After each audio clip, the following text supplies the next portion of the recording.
Alright, let's jump straight into the final chapter.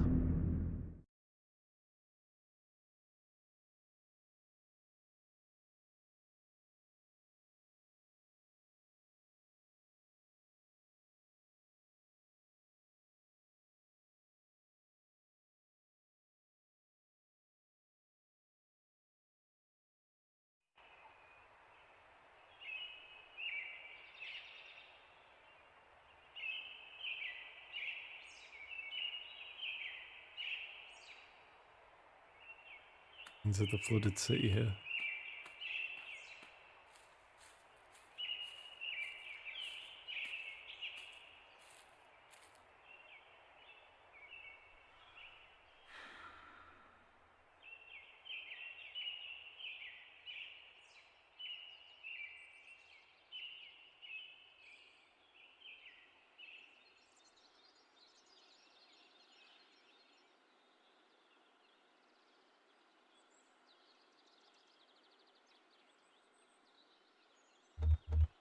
Give me just a minute.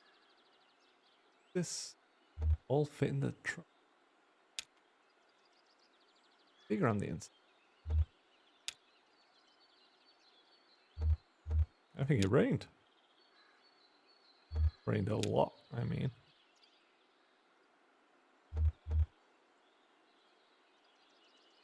May I use your phone?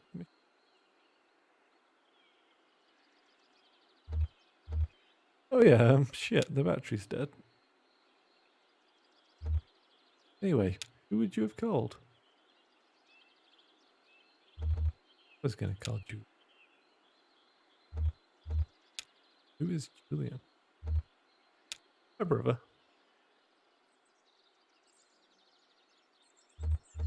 So, where is 5 Dogwood Drive? Go scout ahead. Okay. Or if you're finding anything. Okay. And the cat. Go. But yeah, I assume this is the town he was looking for. We finally got to, hopefully, Dogwood Drive. That's a damn shame, that's what you call it.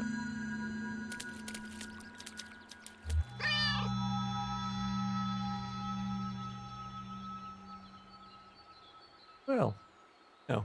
Anyway. Sorry, I'm just upset.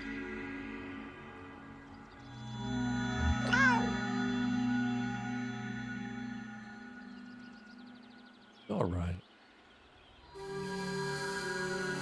Cats are the best. I always know what to say.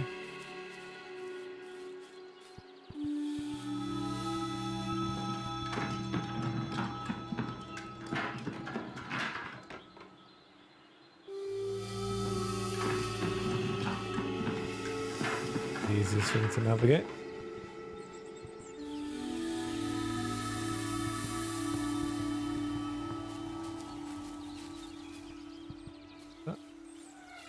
Oh, here we go.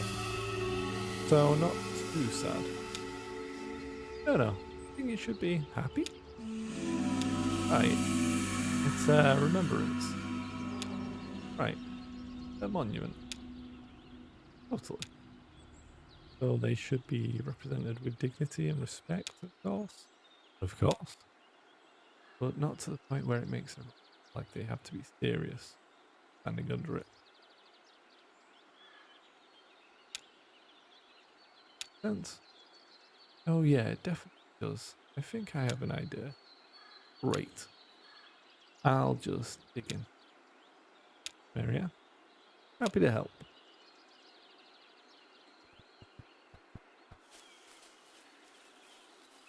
Think it'll rain anymore? Nah. I don't see any clouds. Hell, it'll probably rain anyhow. Just our luck.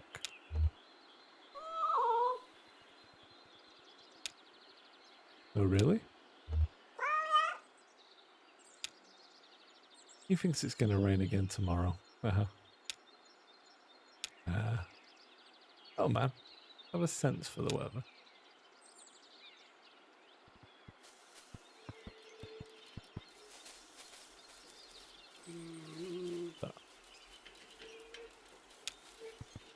wake her up.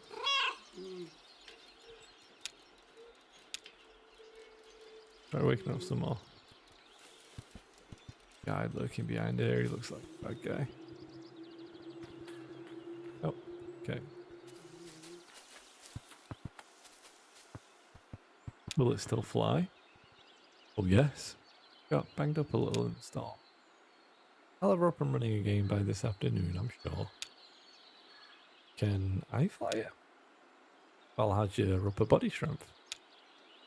It's good. Really good. This old girl is operated by pulleys. I mean, 100% mechanical. Well, except for the throttle. Could do that. I admire your confidence, young man. Yep, a little bent. I'll have this guy with you again in a matter of hours. I've been doing this a long time, kiddo. This guy's scaring me. What you doing? Slender man over here.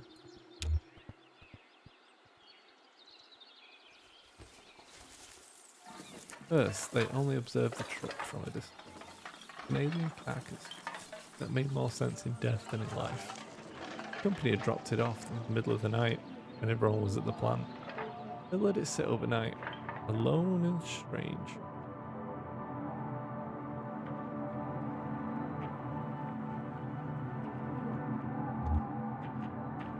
Nikki thought it was ridiculous, but Ron approved. To Elmo, the truck was simply beautiful.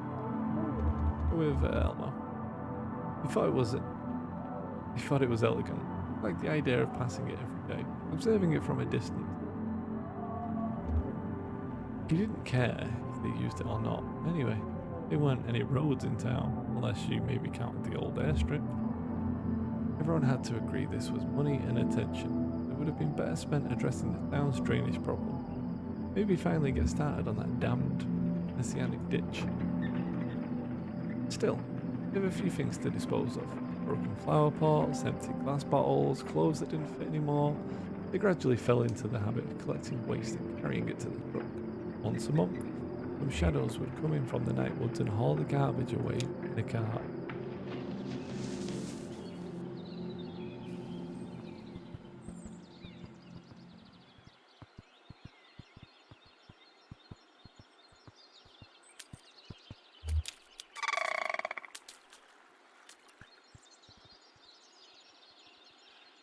Wow, so that's the radio room.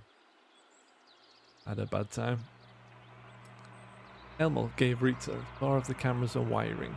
She'd just been through a certificate program on public broadcasting at the community college, but no surprise there. Nikki showed her the video data bank, James demonstrated the sanding image process, and then Ron came barreling in with an urgent expression. The station had a great collection of videotapes made by local artists, along with a huge library of what looked like home music. There were tapes about local politics, the weather, video dream diaries. Rita was eager to start contributing her own work. It wasn't quite the radical guerrilla television crew she dreamed of joining. This group seemed more interested in sharing this town's home movies, culture jamming, and interfering with corporate stations. But she liked that focus on local concerns. Ron's news was clearly bad news. Rita's heart sank a little as they listened. He knew things were unraveling. Knew from experience what that looked like. But she listened to Ron detail the power company's sudden withdrawal from town affairs. She heard other possibilities, studied their faces, and found concern. For sure, but also something like relief, hope, an awakening of play. Nikki looked like she might have been daydreaming. These were people, Rita decided, ready to step out of the company's shadow and build something of their own. Ron said the TV station would still be funded by court order. Would that be their anchor?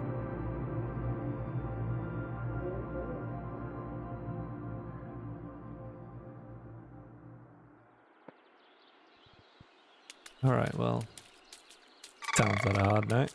No wonder I couldn't find it.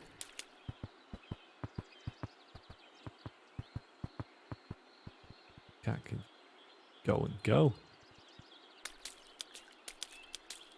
Nope. One's getting buried here.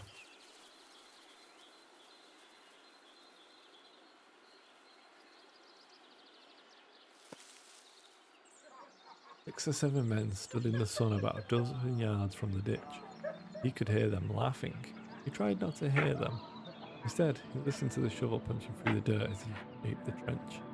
It was wet dirt, mud really. It made a hungry sound as he shaped the trench walls. One man was louder than the rest. He had a nervous laugh that lit up all the air around him. Here at the bottom of the hollow, there were patches of mud everywhere. Water pooled on the ground, while just below the surface, that was the danger. The laughter quieted into greedy chuckles. He could feel the men approaching.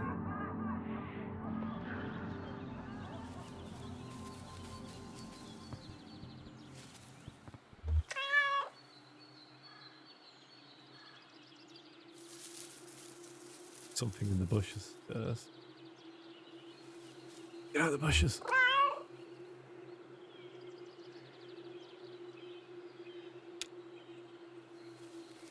Guess we'll never know.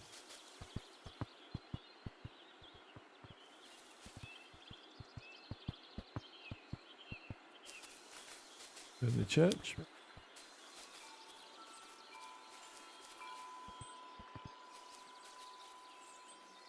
Oh. Where are we going here? Whoa. What's going on?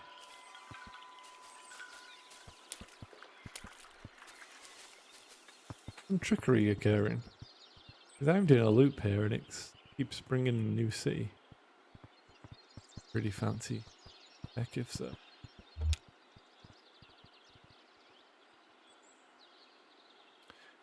kind of fish are those?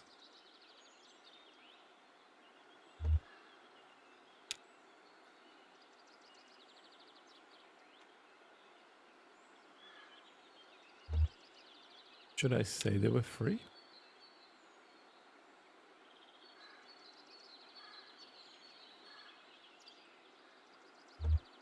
I mean, what do I mean by free? Burdened?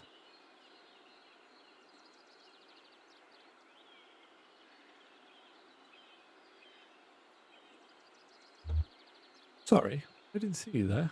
You in town? Picked a hell of a day.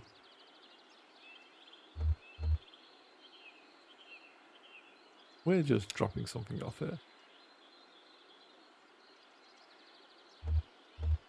Oh, I think you better hurry up. They might already be gone.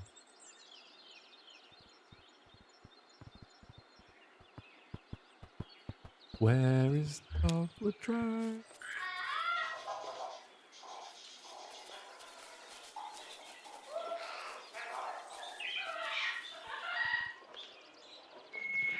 George scanned the shelf.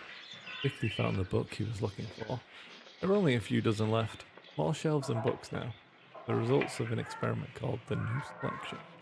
Privately, he called it the Purge. Crystal Age. Anonymous. Fairly recent publication. George flipped through the pages for a minute. The binding was stiff. He hadn't read the book, but discussed it with Isabella, the community architect. It was the story of a man who sleeps for thousands of years and awakens to a world without hunger or strife.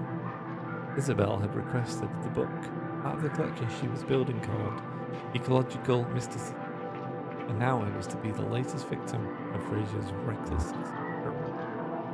Fraser proposed and executed experiments just like any other community member, but his experiments had scorched earth quality. They were all destructive. He moved from one area of the community life to the next in search of excess to cut back. Lately, he turned his scythe to the library. The New Selection meant decimating their store of books, according to Fraser's own inscrutable criteria. Now we are guaranteed something vital every time we take a book from the shelves. No more time lost to printed chaff. Fraser's colourless voice echoed in George's mind. He felt like spitting. Instead, he took the books under his arm and set off for the woods.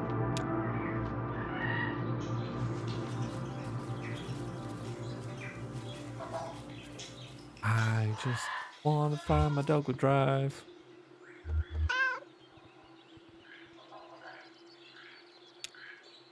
Oh, hi Kitty. Where did you come from, huh? Follow a bird up here? These folks, the one who built this thing, chase birds. Really? But they roll. They followed some migrating birds up here from Central America. Somewhere up to Florida? And here.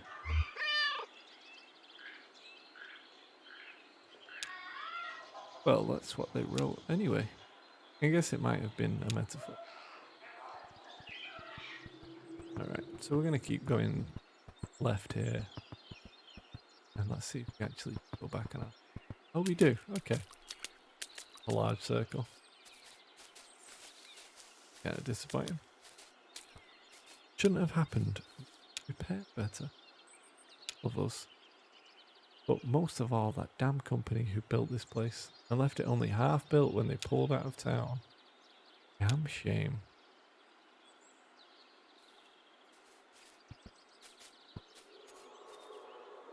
Oh no.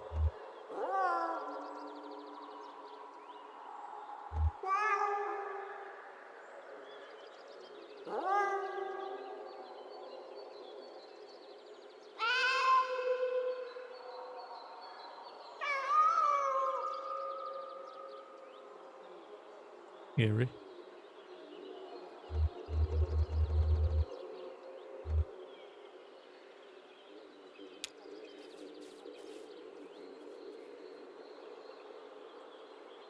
Bug and Johnny strained to hear the noises coming from the well.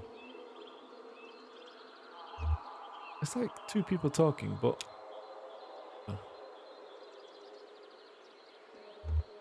maybe they're on the phone? Think the truck's okay down there?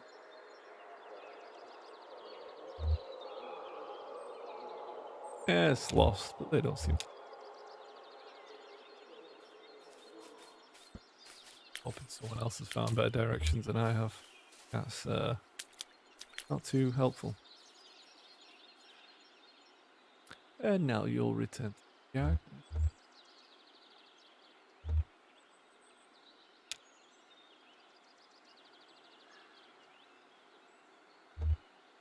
Much left to look at, is there?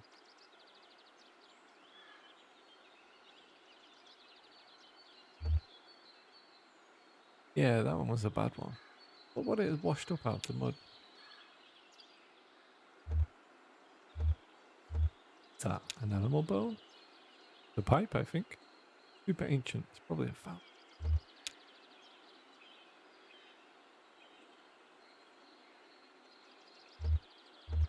People who made these mounds, they used to carve these.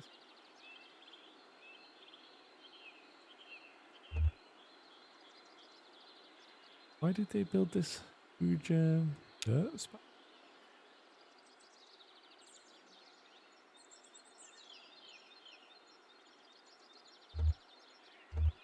Most of these ancient earthworks are thought to be burial mounds, but this one definitely is. To be honest, what it was for. Alright, everyone's losing their mind here.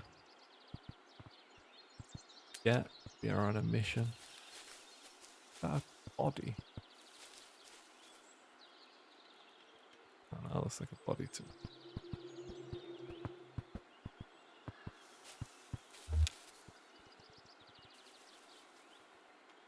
Come on, say it. Paints and chalk in the small bag. In the large bag. Small bag. Photograph of Chris in the large bag. No, in the small bag. Kendra couldn't decide. Did she keep a photo of her husband? Photo of his father? He dreaded separation from her. Frazier insisted it was just to help Alex develop independence and community ethics. He'd seen what happened to Isabel after criticizing Frazier's new flood control plan. It was obviously a punishment. They let everything down, closed their eyes, massaged her temples, and wondered, not for the first time, how Frazier had consolidated so much invisible power so quickly. How had he done it? Had he in fact done anything at all to claim this incredible lattice of influence? Or had they simply blindly given it to him? This guy sounds like a crook.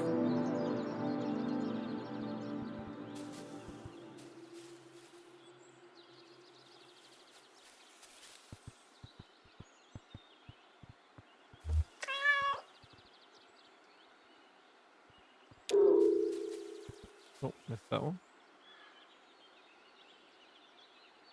Else? Oh.